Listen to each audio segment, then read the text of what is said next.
Hi எல்லாரும் எப்படி இருக்கீங்க? Welcome back to our channel first choice Kavikannan. இந்த வீடியோவில் ஆடி மாதம் முதல் வெள்ளிக்கிழமை நான் வீட்டில் நல்லா பூஜை பண்ணன்றதை தான் ஷேர் பண்ணியிருக்கேன். வாங்க இப்போ வீடியோக்குள்ளே போகலாம். ஆடி மாதம் ஆனாலே கூழ் ஊற்றுறதும் புத்துக்கு பால் நைவேத்தியம் பண்ணுறதும் ரொம்ப விசேஷம். எப்போவுமே வாரம் ஒன்று தான் பண்ணுவேன். ஆனால் இந்த மாதம் முதல் வாரமே பார்த்திங்கன்னா புத்துக்கு பால் ஊற்றுறதும் அதுக்கப்புறமா கூழ் ஊற்றுறது ரெண்டுமே ஒரே நாள் ரெடி பண்ணியிருந்தேன். ஏன்னா முதல் வாரம் நம்ம அடுத்த வாரம் பார்த்துக்கலான்னு சொன்னால் அப்படியே தள்ளி போகிற மாதிரி இருக்குது. அதனால தான் இந்த மாதம் முதல்லையே ரெண்டுத்தையும் பண்ணிடலான்ட்டு ரெடி பண்ணியிருந்தேன். புத்துக்கு பால் ஊற்றுறதுக்கு எடுத்துன்னு போக வேண்டியது எல்லாமே பார்த்திங்கன்னா ஒரு தட்டில் வச்சுக்கினேன்.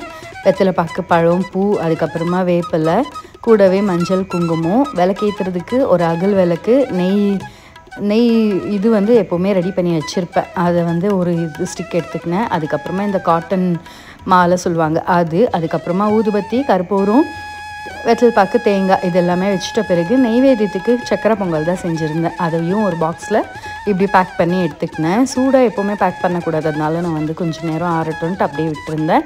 முக்கியமாக மேட்ச் பாக்ஸ், அதுக்கப்புறம் பால், முட்டை இது எல்லாத்தையும் ரெடி பண்ணி வச்சுட்டு அதுக்கப்புறமா தான் புத்துக்கிட்ட போகணும். எப்போவுமே பழைய வீட்டுக்கிட்ட பார்த்திங்கன்னா கோயில்லையே புத்து இருக்கும், அங்கே போய் பூஜை பண்ணிட்டு வருவோம். ஆனால் இந்த ஏரியாவில் பார்த்திங்கன்னா அந்த மாதிரி இல்லை. அதனால் ஒரு சைட்டில் பார்த்திங்கன்னா ஒரு புத்து இருக்கும், எப்போவுமே அங்கே தான் போய் பூஜை பண்ணிட்டு வருவோம். அங்கேயே போயிட்டு பூஜை பண்ணிட்டு வந்தோம். ஒண்டியாக போகிறதுக்கு கொஞ்சம் பயமாக தான் இருக்கும். எப்போவுமே கொஞ்சம் இந்த மாதிரி இடத்துக்கெல்லாம் போனோன்னா கொஞ்சம் பயமாக தான் இருக்கும். அதனால் கூடவே பார்த்திங்கன்னா சதீஷ் வைஃப் எல்லாமே வந்திருந்தாங்க, அவங்களும் பூஜை பண்ணாங்க. அதனால் போயிட்டு ஃபஸ்ட்டு புத்துக்கு தண்ணி தெளிச்சிட்டு அதுக்கப்புறமா மஞ்சள் குங்குமம் வச்சுட்டு வெத்தலை பாக்கு பழம் வச்சு விளக்கேற்றி அதுக்கப்புறமா நம்ம காட்டன் மாலை எடுத்துன்னு போயிருந்தோம் இல்லையா, அதையும் சாமிக்கிட்ட போட்டுட்டு அதுக்கப்புறமா தேங்காய் உடைச்சி நைவேத்தியம் வச்சுட்டு தீப ஆரத்தி காட்டினேன். எதுக்காக இவ்வளோ தெளிவாக சொல்கிறேன்னா, யாராவது ஃபஸ்ட் டைம் பண்ணுறதா இருந்தால் உங்களுக்கும் யூஸ்ஃபுல்லாக இருக்கும்ன்றதுக்காக தான் நான் டீட்டெயில்டாக எக்ஸ்பிளைன் பண்ணுறேன்.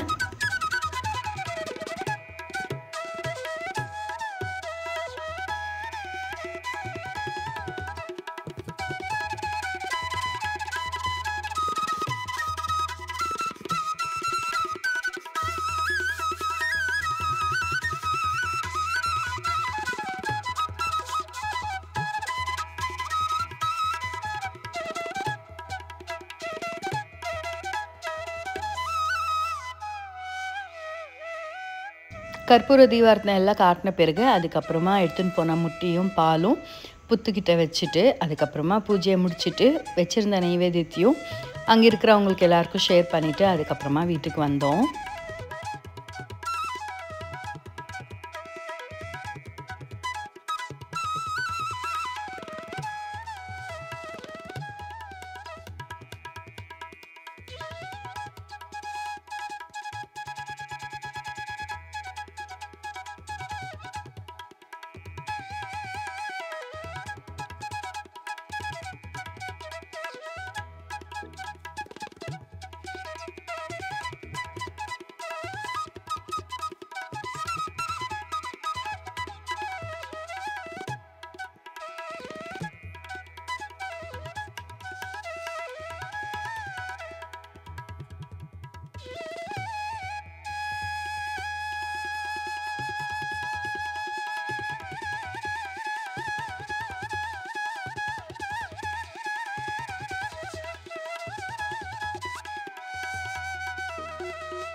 இன்றைக்கி நிறைய வேலைன்றதுனால காலையிலேயே புத்துக்கிட்ட பூஜை பண்ணி முடிச்சிட்டேன்.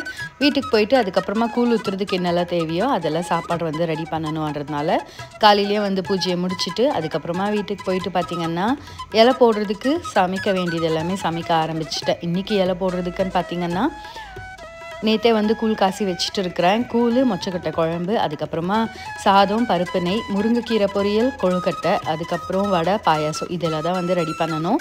வீட்டுக்கு போனதுமே சமையல் வேலையை ஆரம்பிச்சிட்டேன். ஒன்று ஒன்றா சமைச்சிட்டு லாஸ்ட்டாக பார்த்திங்கன்னா நேற்று செஞ்சு வச்சுருந்த கூழை வந்து தயிர் ஊற்றி நல்லா கரைச்சிட்டு மேலே கொஞ்சமாக தயிர் வெங்காயம் போட்டு இப்படி வச்சுடுவோம். சாமிக்கு வைக்கும்போது உப்பு சேர்க்கக்கூடாதுன்னு சொல்லுவாங்க. அதனால் வெறும் தயிர் அதுக்கப்புறமா வெங்காயம் மட்டும் போட்டு தான் சாமிக்கிட்ட வச்சுருக்கேன். வெளில ஒரு பானை வைக்கணும், உள்ளேயும் ஒரு இது வைக்கணும். அதனால் ரெண்டுத்துலேயுமே தனித்தனியாக கரைச்சிட்டு அந்த சட்டிக்கு பார்த்திங்கன்னா மஞ்சள் குங்குமம் வேப்பிலை எல்லாமே கட்டி இப்படி பூஜைக்கு ரெடி பண்ணிக்கினேன். சமைச்ச பிறகு அதுக்கப்புறமா என்னெல்லாம் சாமிக்கிட்ட வைக்கணுமோ அது எல்லாத்தையும் சாமிக்கிட்ட வச்சுட்டு அதுக்கப்புறமா இலை போடுறது தான் எனக்கு பொறுத்த வரைக்கும் ரொம்ப பெரிய டாஸ்க். ஏன்னா சமைக்கிறது வந்து கிச்சனில் கடகடன்னு சமைச்சிடலாம். அதுக்கப்புறமா நம்ம சாமிக்கிட்ட வைக்கிறது எல்லாத்தையும் ஞாபகமாக எடுத்துன்னு போய் வச்சு பூஜைக்கு வைக்கிறது தான் வந்து பெரிய விஷயமா நினைப்பேன். அதனால் சமையல் வேலை முடிஞ்சதுமே அதுக்கப்புறமா ஒன்று ஒன்றா சாமி ரூம் முன்னாடி எடுத்துன்னு போய் வச்சுடுவேன். ஃபஸ்ட்டு வந்து பார்த்திங்கன்னா கூழ் ஊற்றின கூழ் ஊற்றுற சட்டியை வந்து ரெடி பண்ணிட்டேன். அதுக்கப்புறமா மாவிளக்கு ரெடி பண்ணேன். மஞ்சள் தண்ணி ஒன்றுத்தில் பானகம் ஒன்றுத்தில் ரெடி பண்ணிக்கினேன். அதுக்கப்புறமா 2 இதில் பார்த்திங்கன்னா பொங்கல் வந்து வைக்கணும். அதனால பொங்கல் சட்டியுமே ரெடி பண்ணி வச்சுட்டேன். இது எல்லாத்தையும் நம்ம கரெக்டாக ரெடி பண்ணிட்டோம்னா அதுக்கப்புறமா சாமி ரூம் போயிட்டு எல்லாத்தையும் அழகாக அடுக்கிறதுக்கு வந்து கரெக்டாக இருக்குன்றதுக்காக எல்லாமே பாருங்கள் எடுத்துன்னு வந்து இந்த இடத்துல வச்சுட்டு இருக்கேன். ஏன்னா நம்ம நினைப்போம், ஆனால் சாமிக்கிட்ட உக்காந்தோன்னா ஏதாவது ஒன்று மறந்துடுவோம். அதனால் எப்போவுமே சாமி உள்ளே போய் பூஜைக்கு உட்காரும்போது எல்லாத்தையும் எடுத்துன்னு வந்து வச்சுட்டு அதுக்கப்புறமா தான் உட்காருவேன். அம்மாவுக்கு வருஷத்துக்கு ஒரு வாட்டி இந்த மாதிரி நம்ம பூஜை பண்ணுறதுனால புடவை வந்து கண்டிப்பாக படிப்போம். அதனால சாமிக்கு வந்து புடவை வைக்கிறதுக்கு மனை போட்டு ரெடி பண்ணிட்டேன். அதுக்கப்புறமா புடவையுமே இந்த மாதிரி கொள்ளு போட்டு சாமிக்கிட்ட வச்சுட்டு அதுக்கு மேலே வெத்தலை பாக்கு பழம் வச்சு நம்ம ரெடி பண்ணி வச்சுருந்தது எல்லாத்தையும் சாமி முன்னாடி வச்சு பூஜையை பண்ண வேண்டியது தான்.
எல்லாத்தையும் எடுத்து நான் கிட்ட வச்சுருக்கிறதுனால நம்ம இலை போடுறதுக்கு ரொம்பவே ஈஸியாக இருக்கும். நான் சொன்ன மாதிரி நான் வச்சுருந்த புடவையும் ஒரு மனையில் வச்சுட்டு வெத்தலை பாக்கு பழம் பூ வச்சுட்டேன். அதுக்கப்புறமா அதுக்கு முன்னாடி 2 பொங்கல், அதுக்கப்புறம் மஞ்சள் தண்ணியும் பானகமும் முன்னாடியே பார்த்திங்கன்னா மாவிளக்குமே ரெடி பண்ணி வச்சுட்டேன். நம்ம கரைச்சி வச்சுருந்த கூலியும் சாமிக்கிட்ட ஒரு கிண்ணத்தில் வச்சுருந்ததை வச்சுட்டு அதுக்கப்புறமா இலை போட ஆரம்பிச்சிட்டேன். மொத்தமாக 6 இலை போடணும். 5 வந்து பூஜை ரூமில் போடுவேன், இன்னொரு இலை வந்து வெளியில் வச்சு போடுவேன். அது வந்து கும்பசோரன்னு சொல்லுவாங்க. அது வந்து ஊருங்களெல்லாம் பார்த்திங்கன்னா வெளியில் இருக்கிறவங்களுக்கு யாருக்காவது கொடுத்துடுவோம். இப்போ இந்த இடத்துல கூப்பிட்டா கூட யாரும் வரமாட்டாங்க குடிக்க. அது என்னமோ கொடுக்குறாங்க, நாமே குடிக்கணுன்ற மாதிரி தான் யோசிப்பாங்க.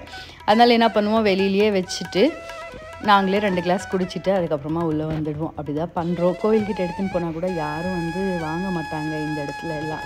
அதனால் சாமிக்கு ஊற்றணும், சாமிக்கு பண்ணணும், அதனால திருப்தியாக பண்ணிவிட்டு முடிச்சிடுவோம். அதுதான் அப்போ அந்த மாதிரி நேரத்தில் தான் வந்து ஊரை ரொம்ப மிஸ் பண்ணுவேன்.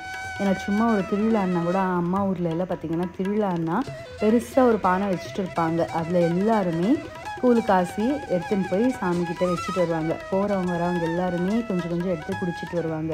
ஒருத்தர் கூட எனக்கு வேணான்னு சொல்ல மாட்டாங்க. எல்லாருமே வாங்கி குடிப்பாங்க. இன்னும் ஆசையாக இன்னொரு கிளாஸ் கொடுங்கன்னு சொல்லி கேட்டு குடிப்பாங்க. ஆனால் இந்த இடத்துல எல்லாம் செஞ்சுருக்கிறத குடிக்கவே யாரும் ஆள் கிடையாது. அதுலேயும் செஞ்சு நாம் தான் சாப்பிட்ற மாதிரி இருக்கும். இன்றைக்கும் அப்படி தான் ஆச்சு. ஆனால் நாம் பண்ணுறது வந்து கரெக்டாக பண்ணோம் இல்லை. அதனால் நான் வந்து 2 இடத்துலையும் வச்சு அதே மாதிரி இலையும் போட்டு தீப ஆரத்தி காட்டிக்கினேன். தேங்காய் உடைச்சி பூஜையெல்லாம் முடித்த பிறகு வெளில எடுத்துன்னு போயிட்டு யாராவது வராங்களான்னு பார்த்தா யாரும் வரல. ஒரே ஒரு பையன் மட்டும் போனால் அவங்களுக்கு மட்டும் கூப்பிட்டு இது நல்லா இருக்கும் குடிச்சு பாருங்கன்னு சொல்லிட்டு ஒரு கிளாஸ் கொடுத்துட்டு அதுக்கப்புறமா நான் இருந்ததை நாங்களே குடிச்சிட்டு உள்ளே வந்தோம். ஆடி மாதம் முதல் வெள்ளிக்கிழமை வந்து ரொம்ப திருப்தியாக இருந்துச்சு. அது எப்படின்னா கூழ் ஊற்றுறதும் சரி, அதே மாதிரி புத்துக்கு பால் போட்டுனதும் சரி, ரெண்டுமே ஒரே நாள் முடிஞ்சதுனால கொஞ்சம் டயர்டாச்சு. இருந்தாலும் பூஜை நல்லபடியாக முடிஞ்சது வந்து ரொம்ப திருப்தியாக இருந்தது. இன்றைக்கி என்னோடய டே வந்து ரொம்ப டிவோஷ்னலாக அதே மாதிரி ரொம்ப ப்ரொடக்டிவாக இருந்த மாதிரி இருந்துச்சு. உங்களுக்கும் இந்த வீடியோ பிடிச்சிருக்கோன்னு நினைக்கிறேன். வீடியோ பிடிச்சிருந்தா வீடியோக்கு ஒரு லைக் கொடுங்க. அதே மாதிரி வீடியோக்கான கமெண்ட்ஸையும் சொல்லுங்கள். இதோட இந்த வீடியோவை முடிச்சுக்கிறேன். இன்னொரு வீடியோவை சந்திக்கலாம். Until then, it's bye from Kavita Kannan. Thank you.